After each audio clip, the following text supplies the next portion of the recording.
Ini bukan kisah cinta biasa. Ini tentang Aisyah dan Reno, dua hati yang saling terpaut tapi terikat oleh keyakinan yang berbeda.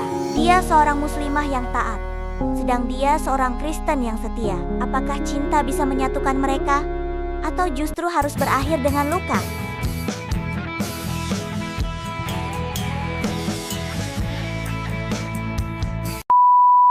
Semester 3 di Fakultas Psikologi, Universitas Negeri Yogyakarta, terasa lebih berat dari sebelumnya. Bukan hanya karena tugas yang menumpuk, tapi karena ada satu nama yang perlahan menempati ruang hati Aisyah, seorang mahasiswa berhijab yang sejak kecil diajarkan untuk menjaga jarak dengan yang bukan muhrim, apalagi yang berbeda iman.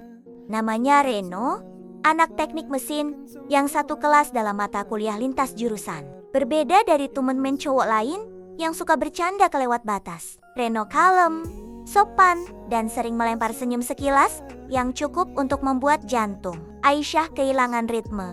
Perkenalan mereka berawal dari tugas kelompok, 1 minggu kerja bareng, lalu berlanjut jadi sering saling chat. Dari membahas materi kuliah, berkembang jadi berbagi cerita tentang keluarga, masa kecil, sampai hal-hal kecil seperti kopi favorit. Aisyah mulai menunggu notifikasi dari Reno, lebih dari ia menunggu kabar dari siapapun. Namun, di balik semua itu, ada tembok besar yang tak bisa mereka runtuhkan. "Ren," kata Aisyah suatu sore, duduk di bawah pohon flamboyan dekat perpustakaan. "Kamu sadar kan? Kita beda." "Beda." Reno hanya diam, tatapannya menunduk, seolah mencari jawaban di sela dedaunan kering. "Aku nggak mau jadi orang yang egois," lanjut Aisyah. "Aku sayang kamu, tapi aku lebih sayang Tuhanku." Reno menatap Aisyah, mata coklatnya bergetar. "Aku juga sayang kamu, Syah. Tapi aku belum siap kehilangan keluarga atau imanku demi cinta." Sunyi menyelimuti mereka berdua. Hanya angin sore yang membisikkan luka-luka kecil yang tak terlihat. Hari-hari setelah itu, mereka mulai menjaga jarak. Bukan karena ingin, tapi karena tahu rasa cinta tidak selalu bisa menang melawan kenyataan. Aisyah tak pernah menyangka bahwa mata kuliah pilihan psikologi perilaku manusia akan mempertemukannya dengan seseorang seperti Reno. Mereka berasal dari dua dunia berbeda. Aisyah dari keluarga santri di Yogyakarta dan Reno anak tunggal dari keluarga Katolik di Jakarta. Perkenalan mereka dimulai karena dosen menugaskan proyek observasi perilaku dalam kelompok kecil. Reno dan Aisyah ditugaskan bersama. Dan selama beberapa minggu, mereka bekerja di perpustakaan kampus, kantin, bahkan taman belakang fakultas. "Kalau kamu lagi stres, biasanya ngapain?" tanya Reno suatu sore saat mereka duduk di tangga gedung perkuliahan. Aisyah tertawa kecil. "Sholat tahajud, nulis jurnal, kadang ngaji." "Kamu?" "Dengerin musik, kadang pergi ke gereja." Aisyah diam sejenak, lalu tersenyum. "Unik juga ya, cara kita menenangkan diri." Mereka tertawa, dan sejak saat itu, dunia Aisyah tak lagi sama.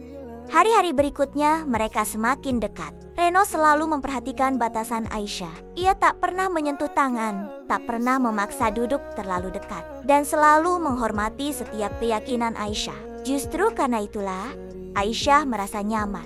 Reno sering bercerita tentang keluarganya, tentang misa malam Natal, tentang ibunya yang suka memasak, dan tentang bagaimana ia tumbuh dengan didikan yang ketat, namun penuh kasih. Aisyah, di sisi lain, menceritakan masa kecilnya di pesantren, tentang ayahnya yang seorang ustaz dan ibunya yang aktif di pengajian kampung. Mereka saling mengagumi, tapi juga saling menyadari ada dinding besar di antara mereka. Pertanyaan itu akhirnya datang dari Reno. Satu malam setelah menyelesaikan proyek terakhir mereka, "Syah, kamu pernah mikir nggak? Gimana kalau kita lebih dari teman? Lebih dari teman?" Aisyah terdiam, matanya menatap langit yang bertabur bintang. "Pernah," jawabnya pelan. "Tapi setiap kali aku mikir tentang itu, aku juga mikir tentang akhir dari kita."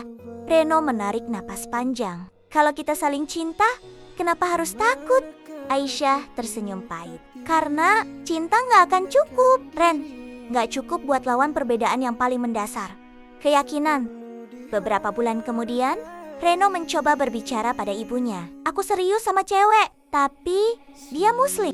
Ibunya menatap Reno dengan lembut namun tegas. Nak, cinta itu anugerah, tapi iman adalah fondasi. Mama gak bisa restui kalau kamu harus tinggalkan imanmu demi cinta. Sementara itu, di sisi lain, Aisyah juga memberanikan diri bercerita pada ibunya. Reaksinya bahkan lebih keras. Kamu sadar nggak apa yang kamu lakukan, Syah? Mau nikah beda agama. Ayahmu bisa pingsan dengar ini.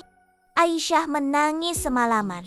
Bukan karena dimarahi, tapi karena ia sadar cinta yang ia perjuangkan tak akan pernah diterima oleh dua dunia yang membesarkannya. Di bawah pohon flamboyan yang dulu jadi saksi awal kedekatan mereka, Aisyah dan Reno duduk berdua untuk terakhir kalinya. Maaf, bisik Aisyah, kalau aku terlalu banyak berharap. Tapi aku udah tanya ke dalam diriku, dan aku gak sanggup hidup di antara dua doa yang tak pernah bisa bersatu. Reno menahan air mata. Aku gak akan pernah nyalahin kamu. Aku juga gak sanggup kehilangan imanku dan kamu. Mereka saling menatap. Lama, dalam, hening. Lalu berbalik dan berjalan menjauh ke arah yang berbeda. Aisyah kini menjadi psikolog anak. Suatu hari, saat menghadiri seminar nasional di Jakarta, ia melihat siluet yang sangat familiar di barisan peserta. Reno. Ia berdiri dengan seorang perempuan di sampingnya, memegang tangan kecil seorang anak. Senyum mereka tak bisa disalahkan. Aisyah hanya tersenyum, menunduk, lalu melangkah pergi sebelum Reno sempat melihatnya. Cinta mereka telah usai, tapi luka itu masih tinggal dalam doa yang tak pernah bisa disatukan.